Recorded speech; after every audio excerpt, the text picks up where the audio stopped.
Jadi gue kena berita buruk lah ya, gue cerita ke kalian. Cuman gue nggak bakal sebut nama lah, aib lah soalnya ya.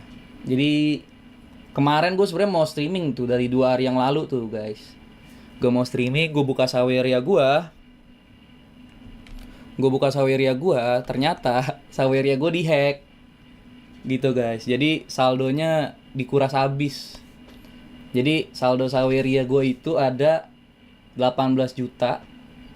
Itu selama 1 tahun ya, penghasilan 1 tahun gak gue ambil. Ya lu bayangin guys, berarti setahun 18 juta. Kalau gaji kita 2 juta aja kan 24 ya harusnya. Ini 18 juta, berarti gue sebulan gak ada 2 juta penghasilan gue dari Saweria. Kenapa Pek gak lu ambil-ambil selama setahun? Itu sengaja. Karena biar buat inian gue lah, apa namanya, tabungan gue. Kalau tabungan gue habis di ATM ya udah gue ambil dari Saweria. Rencananya kayak gitu, buat manjang-manjangin umur gue nge-YouTube sebelum gue balik kerja gitu guys.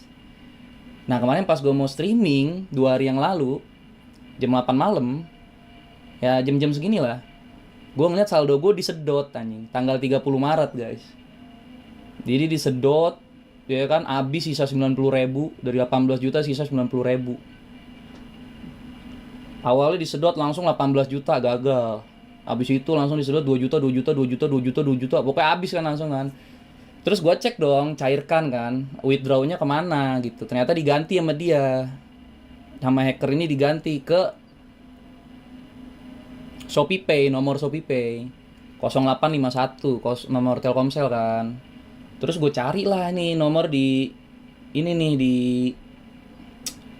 apa sih namanya nih kalau yang buat nyari-nyari ini, get contact ya. Ya pokoknya itu guys, gue tuh langsung depresi cok ngeliat saldo gue habis, langsung ke anjing, gue males buat streaming cok. Gue lagi pengen streaming langsung tiba-tiba males, langsung kagak mood guys, sumpah anjing. Langsung kagak mood streaming gue. Gue langsung mikirin kerja nih gue. Kerja nih, gue nggak bisa streaming lagi, udah kerja. Gue langsung mikir kayaknya gue udah, ini tanda-tanda sih, kayak gue emang harus pensiun ini jadi konten kreator cok. Karena bener-bener bertubi-tubi anjing, dari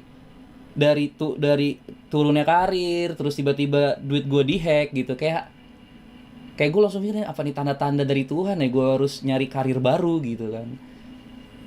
Udah tuh gue cari di kontak, namanya nggak ada. Ada yang nyimpen ngetikannya hacker tai anjing apa gitu kan. Waduh, gue bingung gue mikirin. Akhirnya gue kepikiran tuh guys, gue kepikiran ada 2 temen gue. Dia tuh ngerti ada teman hacker lah gitu. Dia punya teman hacker, gue pernah denger dia cerita gitu, namanya si Fajar EV, mungkin lu tau lah kalau yang sering nonton gue. Ada si Fajar, ada si Radit. Kalau Radit dia belum pernah live stream bareng gue, nantilah kalau live stream itu Radit MVP tuh. Jadi dua-duanya gue telepon kan, bre tolongin gue kondisi gue begini nih, ada dicolong gini. Kata si Radit, ya udah gue TW ke rumah lu gitu. Si Fajar juga kan, gue TW gue ke rumah lu gitu. BTW bukan di Saweria doang guys, duit gue dicolong guys. Ya BTW bukan di Saweria doang. Jadi duit gue dicolong itu di Sosiabus juga dicolong. Di Sosiabus duit gue ada 1,5 juta atau 2,5 juta gitu, gue lupa ya.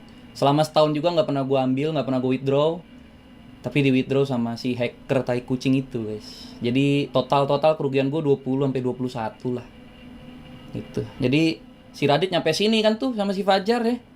Terus kita ya biasa lah, main detektif lah. Ini gimana ini kronologi gitu kan.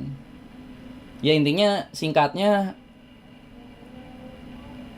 adalah pelakunya guys. Pelakunya itu temen gua gitu intinya. Tapi gua nggak mau sebut nama ya kan, karena aib dia kesian. Intinya dia tuh gua sus gitu. Gua curigakan lah. Tapi kan gua nggak berani langsung menfitnah ya. Karena kan takutnya ini apa namanya, orangnya bisa ngelak kalau bukti kita belum kuat gitu. Gue ngomong sama si Radit sama si Fajar, bukti kita harus kuat dulu gitu. Atau bisa jadi emang orang lain, gue nggak berharap itu temen gue sih gitu. Dicari bukti, ternyata bener. Dicek nomornya tuh, OVO-nya, GoPay-nya segala macam, ternyata atas nama dia, temen gue itu. Gue langsung shock guys. Gue ngerasa anjing, gue ditusuk cok dari belakang cok gitu. Emang salah gua guys, gua tuh terlalu baik sama orang ya. Ini pelajaran ya buat kalian ya, jangan terlalu baik kayak gua nih terlalu baik guys. Kalau ada teman-teman gua main dari dulu, dari gua sebelum YouTube gitu ya, mereka main komputer, gua main komputer gua aja gitu. gitu kan, sampai buka-buka browser gue, sampai tahu, kadang tahu password gue gitu ya. Ya nggak masalah, dari dulu emang kagak pernah ada masalah gitu. Termasuk si Fajar pun tahu password gue, password Saweria gue pun tahu gitu. Dan Fajar itu bisa dibilang ekonominya sebenarnya seret juga gitu, sama kayak gue gitu. Tapi kan karena emang moral kompas aja ya, terus karena gue udah percaya sama dia gitu, dia orangnya juga nggak ngapa-ngapa ya, nggak pernah ada masalah gitu. Makanya gue shock aja gitu, masa iya sih temen nusuk belakang gitu, nusuk dari belakang gitu kan. Tapi ya itulah kejadian guys. Yang akhirnya udah ketemu kan OVO-nya atas nama dia nih si temen gue, ya udah gue samperin rumahnya, gue langsung cerita ya kan kronologi gini gini gini gini sampai ke cerita OVO itu. Gue kasih tahu nih nomornya atas nama lu gitu.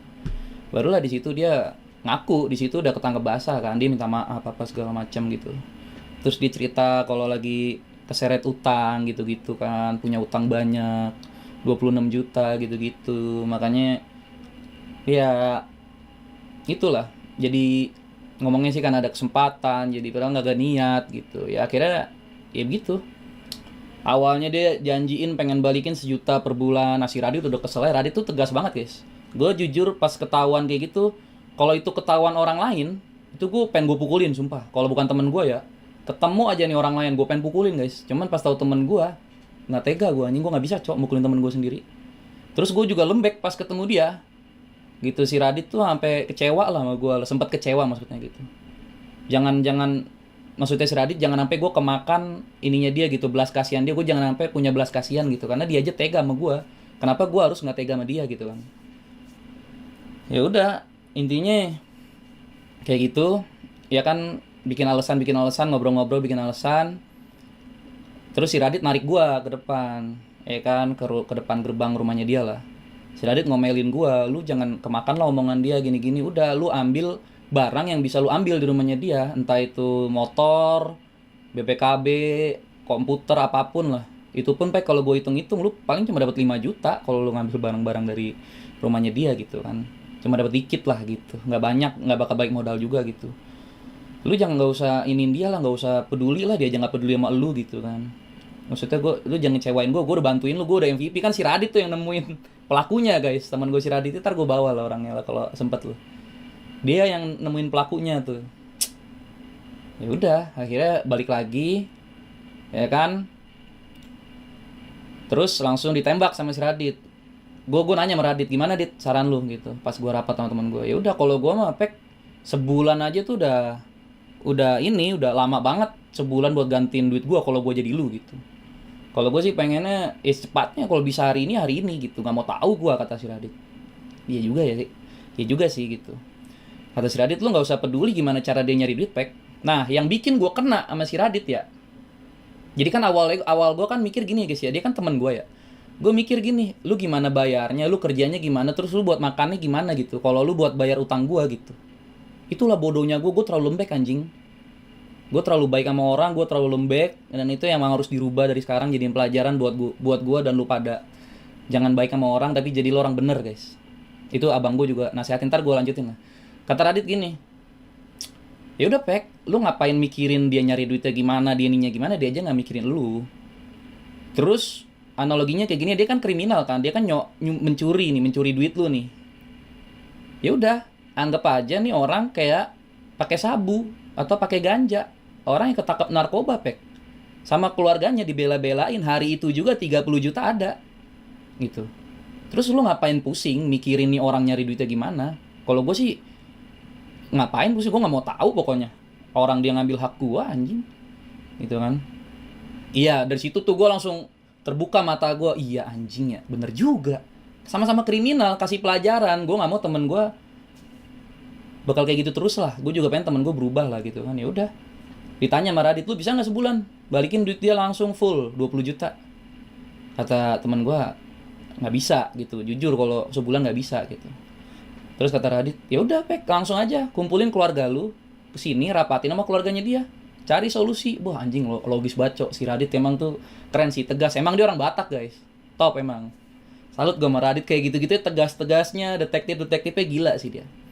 Ya udah, gue bilang ya udah, kalau emang nggak bisa, gue besok bawa keluarga gue kesini gitu. Gue ngomong nanti sama keluarga lu gitu. Sementara temen gue ini nggak mau ketahuan sama nyokapnya gitu. Nyokapnya kan lagi sakit ya, nyokapnya lagi sakit, jadi nggak mau kambuh lah, ada sakit berat gitu nyokapnya gitu kan ya. Tapi ya bodo amat lah, kalau udah tahu nyokapnya sakit ngapain dia berbuat kayak gitu kan gitu. Ya udah, akhirnya ternyata besokannya sebelum gue pengen ke rumahnya dia, gue cerita lah tuh sama abang gue, sama keluarga gue gitu, kejadiannya gini gini gini gini gitu kan. Ya udah pada ngamuk-ngamuk kayak gitu keluarga gue tuh, kakak gue yang cewek, kakak gue yang cowok, sama nyokap gue gitu kan.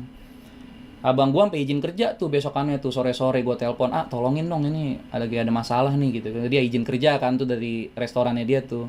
Gue ceritain kronologinya, terus ya udah, intinya abang gue nasihatin gue gitu, lu jangan jadi orang baik gitu, lu jadi orang bener gitu. Orang orang baik ya begini sih, lu bakal dibodohin gitu, lu bakal dibegoin sama orang. Kalau lu bener ya udah bener ya bener, salah ya salah gitu. Maksudnya apa? Maksudnya bang gua, ya udah lu kalau ada temen lu main ya lu jangan lu kasih komputer lu lah gitu loh. Kalau kalau lu lagi pada nginep gitu, kan lu dulu mungkin kalau nginep lu tidur di atas lah sebelum lu nikah. Sekarang kan lu udah nikah, lu tidur sama bini lu, ya jangan teman-teman lu di atas lu tinggal, kan lu nggak tahu apa yang dia lakuin. Lu jangan kebaean sama temen. Gua pun dulu kayak gitu, kata bang gua juga nggak kebaean.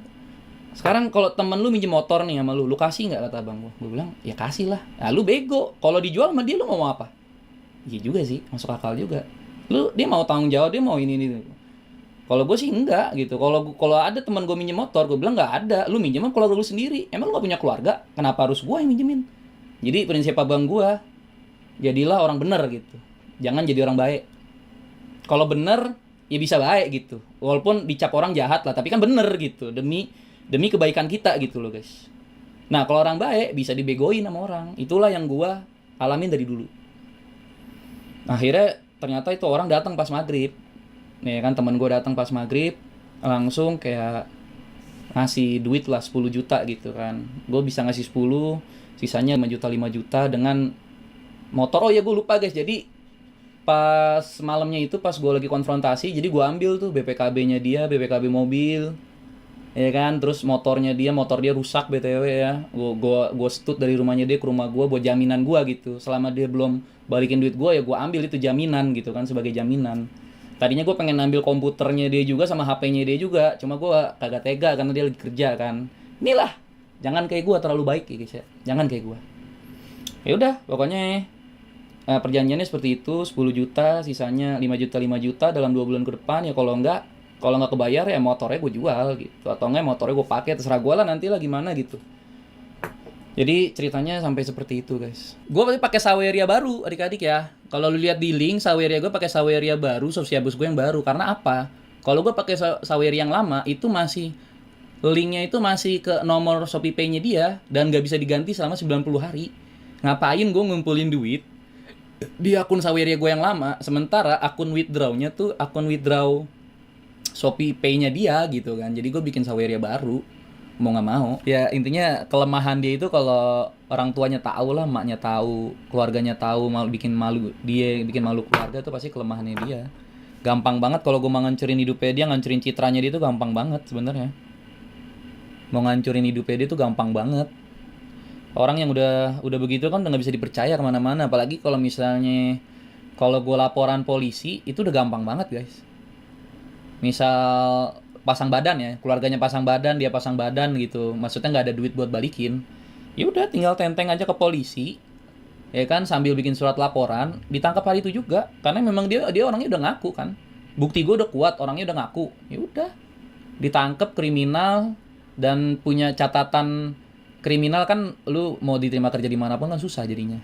Pokoknya guys, kalau harga diri, citra apa sih gitu-gitu sih dibilangnya, apa sih guys istilahnya guys? Harga diri apa sih, citra gitu-gitu loh. Kalau itu udah hancur susah cok. Susah lu mau kemana-mana. Lu udah gak dipercaya orang. Lu mau ngelamar kerja susah. Lu dicap jelek sama lingkungan lu. Aduh. Itu nomor 1 guys, di atas segala-galanya guys kalau gua. Harga diri, citra diri itu nomor 1 cuy. Bang tuntut aja, ya udah gak bisa dituntut guys. Karena orangnya kan udah balikin 10 juta kan. Kalau udah balikin 10 juta jatuhnya udah perdata. Udah bukan pidana lagi karena orangnya udah ada etikat baik gitu. Gua pun datang ke situ guys gue dibilang bijak mulu sama teman gue yang nyolong itu. Kan gue datang malam-malam ya, gue bilang sama si Radit sama si Fajar, guys ini gimana strategi kita gitu. Gue kesana, nih orang pasti udah nggak ada duitnya, udah pasti itu 100% nggak ada duitnya tuh. Kita mau gimana strategi kita? Ya udah, kita ambil barang-barang yang dia punya, pokoknya gue nggak mau tahu pek, kata si Radit. Terus kata temennya Radit kan ada yang ikut ke sini ya. Kata temennya, ya kita izin dulu lah sama RT setempat lah biar nanti disangkanya apa-apa gitu kan. Ya udah, gue dateng, ya kan, gue tanya warga, bang ini satu komplek ini semuanya rumah-rumah perumahan sini, rumah-rumah kampung sini RT-nya sama. Iya sama bang. Rumah RT-nya di mana? No di sono. Gue ketok-ketok jam 10 malam guys. RT-nya lagi ngantuk-ngantuk kayak muka bangun tidur gitu kan. Ya udah, gue izin sama Pak RT-nya, Pak ini saya dari kampung sebelah gitu. Jadi si Fulan ini Pak lagi kasus sama saya gitu. Fulan ini teman saya gitu. Jadi saya mau kelarin kasus lah, dia ada kasus sama saya gitu, pencurian gitu. Saya minta pendampingan nih dari Pak RT. Kalau Pak RT nggak bisa mendampingin, setidaknya Pak RT mengetahui gitu. Kata Pak RT-nya, udah silakan aja. Saya ngantuk gitu, kata Pak RT-nya. Ya udah, yang penting Pak RT mengetahui di situ gue nggak pengen nyari ribut gitu intinya kan. Ya udah, gue pun datang ngomong baik-baik ke dia ya kan. Gue kecewa tapi gue nggak nunjukin kayak ngamuk-ngamuk, ngerti nggak sih guys? Ya udah, gue mah biasa aja ngobrol kayak gini. Itulah lemahnya gue gitu. Tapi ya itu, gue dikata bijak mulu sama temen gue itu anjing, karena gue nggak ngamuk-ngamuk gitu. Pikiran dia gue bakal ngamuk-ngamuk, bakal nonjokin dia gitu. Tapi ternyata enggak. Giliran di Donet Takeo ngamuk-ngamuk pek. Ya itu kan gimmick guys, itu kan gimmick. Kalian harus bedain lah mana mana di dunia nyata, mana ini gue lagi versi jadi di dunia nyata nih, belum gimmick gue nih. Gitu. Ngamuk-ngamuk gue tuh semua gimmick, hiburan aja buat kalian. Aslinya gue nggak gitu. Keluarga bini gue aja udah tahu gue tuh beda banget anjir aslinya, cok. Aslinya gue diem, sopan gitu. Aslinya ya gue harap kalian niru gue yang aslinya, jangan niru gue yang toksiknya lah gitu. Tapi gue sebenarnya ini juga sih guys, merasa bersalah juga ya ngelihat sekarang setiap bocah-bocah nongkrong SD SMP pada toksik banget guys. Kayak mereka mabar ML atau mabar FF itu, aduh kata-katanya cok, woi anjing sini lu, kayak gue. Amin, maksud gue gini loh, kalau lu mau toksik ya tunggu lu dewasa gitu loh, tunggu lu ya dapat KTP lah, udah gede gitu, udah kuliah gitu kan, jadi pas gitu. Kalau anak SD SMP itu kayaknya nggak pas gitu. Gue kesalnya di situ. Tapi di satu sisi gue jadi kesal sama diri gue sendiri, kan gue yang nyontok yang nyuguhin konten-konten kayak gitu, walaupun bukan gue doang, banyak lah streamer lain gitu, banyak yang nyontoin kasus-kasus toksik gitu kan. Jadi dilema juga gitu, anjing gue malah nyontoin mereka ya bangsat ya, jadi kayak nyesel gitu guys. Tapi ya emang gimana gitu kan, susah juga ngelepas itu gitu. Toksik gue susah juga ngelepasnya.